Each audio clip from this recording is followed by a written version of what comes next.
ሄርሜላ አብርሽን ጥላው የሄደች የሩትዬ እርግዝና ተረጋገጠ።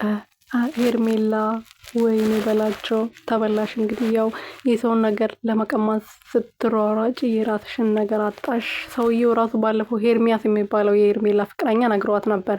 ተይ አብርሃም ሩትን ያፈቅራታል፣ እሷ ጋር ሲሆን ሌላ ሰው፣ አንቺ ጋር ሲሆን ሌላ ሰው ነው የሚሆነው።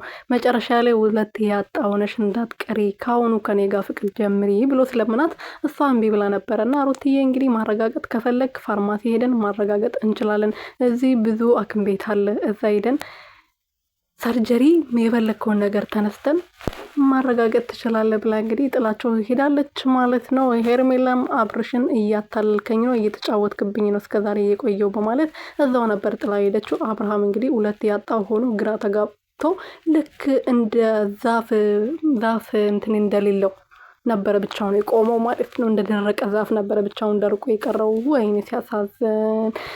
ሰላም ቤተሰብ እንዴት ናችሁ? ደህና ናችሁ? እኔ ያለው እግዚአብሔር ይመስገን። በያላችሁበት ሰላማችሁ ብዝት ትርፍርፍ ይበልልኝ የኔ ውድና ወርቅ እንቁ የሆናችሁ ቤተሰቦቼ። ሩትዬም እንግዲህ ዛሬ በድጋሚ በእርግዝና ጉዳይ ድራማው ቀጥሏል ማለት ነው። እናንተ ግን ስታስቡ ማለት ነው ሩቲ አብርሃም እንደዚህ የተጫወተባት እንደዚህ ጥሏት ሄዶ መጀመሪያ ልጅ አርግዛለት ጥሏት ሄዶ ሁለተኛ ልጅ የምታረግዝ ይመስላችኋል? እኔ ግን እንደዛ ካረገች ማለት ነው በጣም ነው ማዝነባት የምር ማለት ነው። ምክንያቱም አንድ ሴት ለራሷ ክብር ሊኖራት ይገባል። ክብር ከሌላት ደግሞ ከባድ ነው። እሱ አልፈልግሽም እያለ ሌላ ሴት ሄዶ የሚያቅፍ ምስም አፈቅርሻለሁ እያለ እሷ ደግሞ በመጠጥ አስክራው ከሱ የምታረግዝ ከሆነ በጣም የሚያስጠላ ነገር ነው። ድራማ መሆኑን ደግሞ አንዳንዴ እኮ ያጠራጥራል።